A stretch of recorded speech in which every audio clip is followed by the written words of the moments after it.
Last week, we studied about the general information of Taipei 101 and the overall issues that Taipei 101 went through. We now all know that Taipei 101 is the world's 10th tallest skyscraper currently. Taipei 101 might look like a single skyscraper, but it can be split into two. One is a main tower and the other is a podium building. An interesting fact here is that they have an integrated foundation mat and basement structures, but the above ground part is separated. Even if it is a one single foundation, the depth of its building excavation is different. The main tower, which is a skyscraper, is 21.8 meters and podium building is 21.65 meters respectively. This foundation transfers the load from skyscraper to the ground. Now, can you guess what we are going to study today?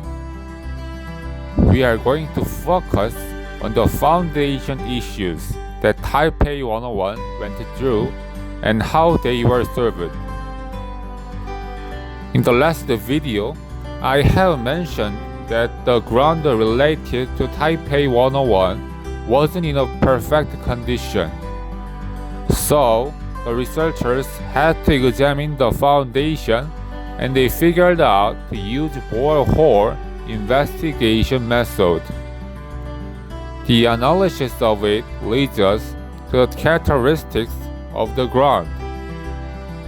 The results showed that the soil was consisted of few layers. The very top part was the lacustrine silty clay, which is basically the watery and soft earth. It was about 30 meters thick, especially too soft on the top 20 meters. Below this, the colluvium and alluvial soil took place. The components of this layer is piled up by the wind or water and shows compressibility and possibility of water ingression when there is a load applied. Large and loosely coupled soil particles show poor engineering properties, meaning that the buildings are not constructed on the colluvial soil in general. Underneath all this weak soil, the last part called the Miocene layer, which also known as bedrock, appeared finally. We can summarize that the ground below Taipei 101 was weak and had to reach deep down for the enough hardness of the foundation.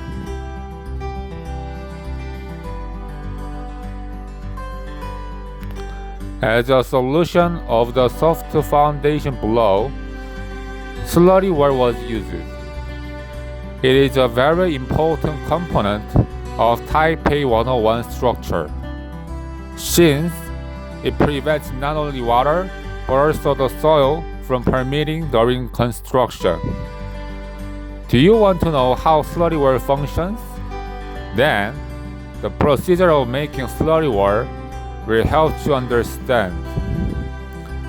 The first step is installing a guide wire.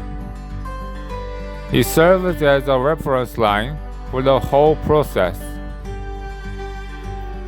Based on this guide wire, excavation is carried out next. It is usually done by either clamshell or a BC cutter. Interesting fact is that a stabilizing liquid is used together to prevent the decay around an excavation, to prevent excessive use of concrete, and to stabilize the slope. After digging out all the earth, slime, which basically is sediment of the soil, must be removed. It is usually done by pumps, or else they will affect the concrete of the slurry wall to a poor quality. If the site is cleared up, finally, a continuous concrete wall is formed inside the ground. Usually, a phase of pouring concrete is followed by inserting reinforcing net. As the last step of a slurry wall, soil that has been excavated is filled back to the place it belongs. This is necessary to prevent expanding and stabilize concrete wall. This kind of slurry wall is what we can see under Taipei 101. The wall itself is stiff enough to bear the loads and can function as a complementary goods to the unstable ground, having no negative impact on surrounding environment. Also, it may keep the water from getting under Taipei 101. Every building needs their foundation structure that transfers the building's load to the ground below. For Taipei 101, 3 types of foundation was considered: caisson, barrette, and large diameter board piles. They all look different but have some common characteristics. They show high resistance to large lateral loads.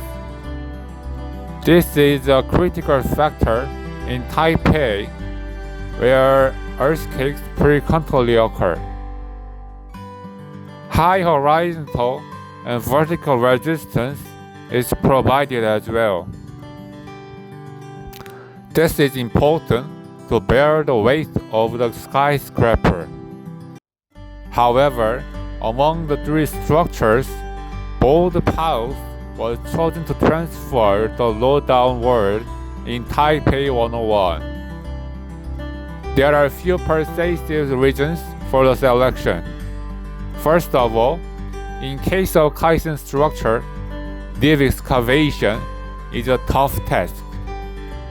As I mentioned earlier, the soil under Taipei 101 needs to be excavated quite deep because of the moisture it contained.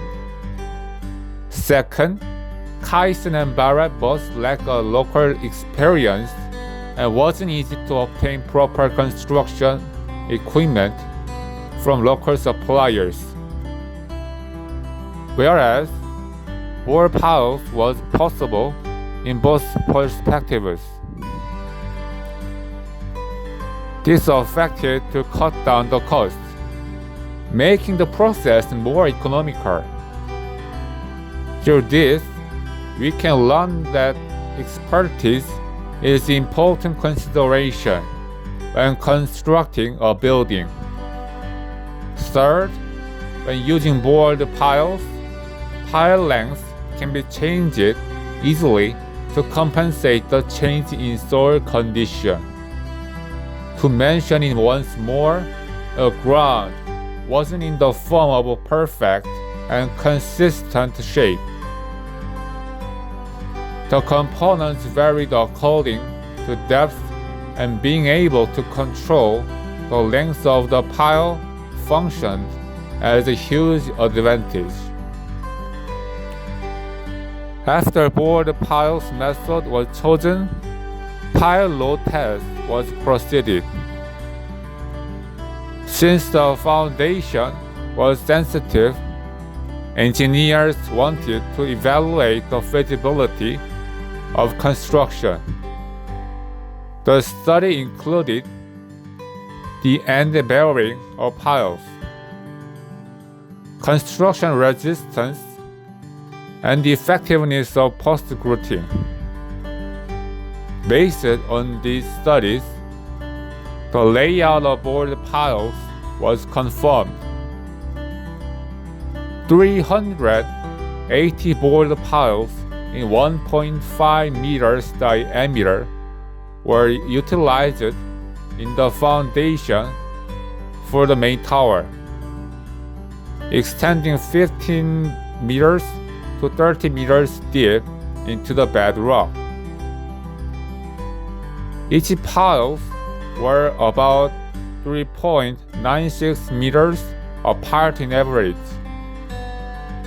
Also, 167 board piles in 2 meters diameter, which extended to 5 meters to 29 meters into the bedrock, were utilized for the podium building.